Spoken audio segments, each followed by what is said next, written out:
Well, we have seen all of the pro-Hamas protests spread like wildfire on college campuses. This has been the scene at universities across the nation.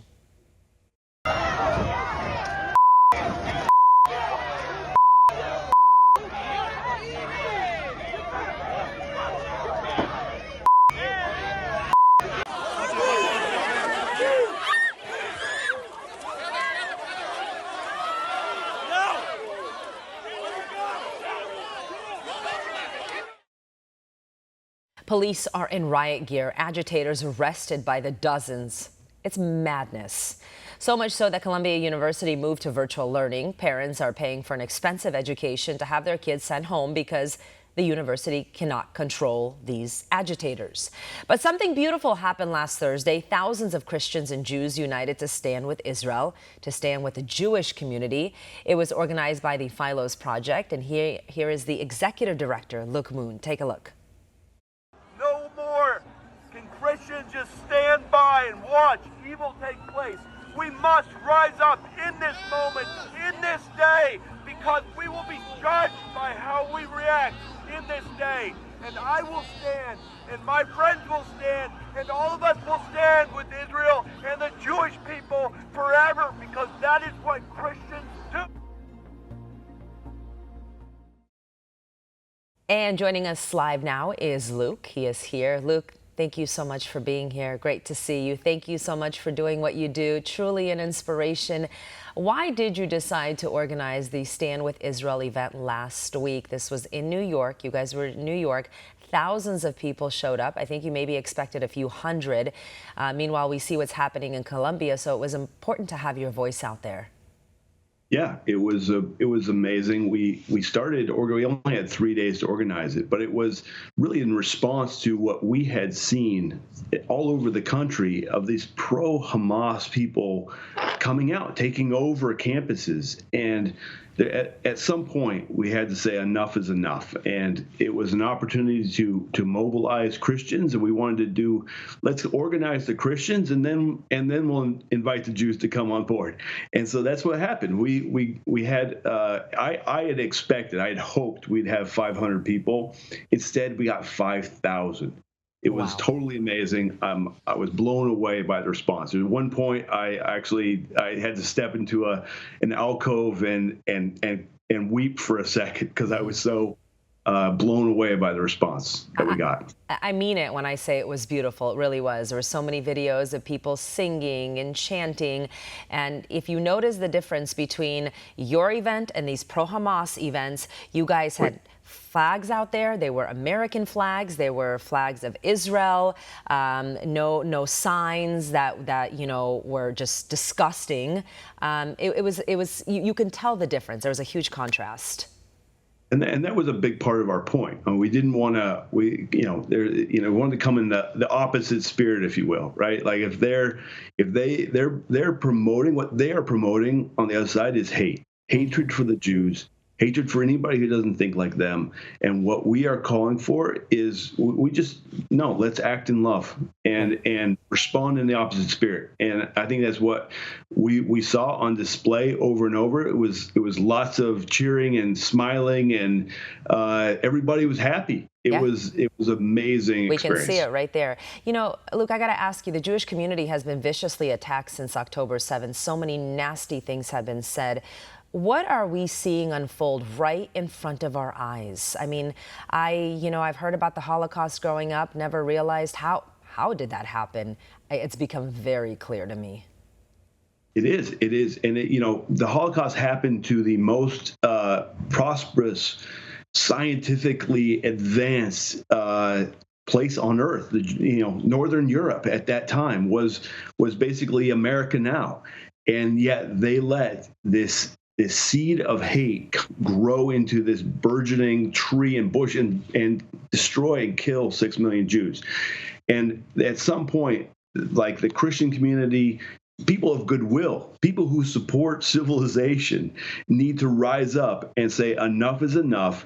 And we're going to stand whether it doesn't matter whether, I'm I get any feedback, any positive feedback from the Jewish community, I'm going to join and stand with the Jewish community, because either we stand together or we kneel together. And I would prefer standing with them. Appreciate that. You know, we hear all these conspiracies. We hate the Jews because they own this, they run that. First of all, it's not true. There are not enough Jews on the planet to own everything first. There's 15 million, okay? But okay, for all, you know, intents and purposes, let's say they do, okay? Do they deserve to die? No. And listen, there's an irrational hatred of the Jewish people. And I think as a Christian that it's rooted in the fact that the Jewish people are the ones who brought God's moral revelation into this world, and the world hates them for it, right? And, you know, it's basically the return of paganism is what we're seeing, and it's repeating itself on campuses all across America. And when we read the Bible, it says every person is made in the image of God. That's the love for each other comes out of the Bible, and the world would not have that if it wasn't for the Jewish people. And the fact that the Jewish people are hated, to me, it's evidence that this is more than just a political or sociological issue. There's a spiritual and theological dimension to this that to me is very real. And I talk about it all the time, and I think it's really important for people to recognize there's more here than meets the eye. Yeah, it just doesn't make sense. How do you protest, quote unquote, for justice in Palestine by violence and destruction, what you're claiming is happening? Yeah, I mean, that's what, I mean, you saw it like even yesterday, like taking over buildings. It's gone from, you know, at first it was, oh, let's do this camping thing. And then it's gotten so much worse, blockading Jews, you know, the taking over of buildings. It's getting increasingly violent, and we really need to have particularly the states and the municipalities that are getting increasingly violent. At some point, they are going to have to really rein this in before someone actually is killed or a bunch of people are killed. You're because right. that's the That's where it's pace headed. at which this is going. That's where it's headed. I don't know if you saw online yesterday, there's a video that I actually posted to my social media. A mother who's concerned, her child attends UCLA, calls UCLA police and says, hey, my child is not being allowed to go into the library. What are you guys doing? Oh, well, you know, we're allowing them to protest. It's okay. Where is the chancellor of the university? Enough already. I know, I saw that. I actually posted today on my social media the same thing, because it reminded me of, you know, back in the civil rights era, and the National Guard had to escort the young black children into a school in Alabama as a way of desegregation, right? Like, does that not, when a Jew is prevented from going into class, is that not reminiscent of that same period? And the fact that we're just kind of ignoring letting it happen. It's mind-blowing to me. It really is mind-blowing. Just wait. The lawsuits are already starting. Just wait. I have a feeling this is going to go all the way up to the Supreme Court. I mean, we see with our own eyes these universities infected with these so-called pro-Palestinian protesters. Let's be honest. They're literally supporting terrorists. They're pro-Hamas. I get attacked all the time because I call them pro-Hamas. That's what they are. And these protesters would get massacred in a hot second, okay? Hamas, though, IRGC, applauding these protesters. I mean, what is your message to our nation and why it's so important to rise in support of our Judeo-Christian values? Right, because, well, our civilization is rooted in Jerusalem as much as Athens and Rome. There's a famous Christian theologian who calls this generation a cut flower generation, which means like we're cut off from the roots. We're flowers in a vase that have been cut from the root, and we got to get back to the root. And the root is found in the Bible, in the Judeo-Christian understanding of reality, and we have to get back to that. Otherwise, we'll, like, the flower is wilting, and we have to get back to our roots. And so that's what I'm constantly inviting Christians and anybody other people of goodwill to join me in getting back to the roots that made America great, which was the Bible. Yeah. Do you want to make America great again, or do you want to say death to America? Pick a side, because that's literally what's happening right now.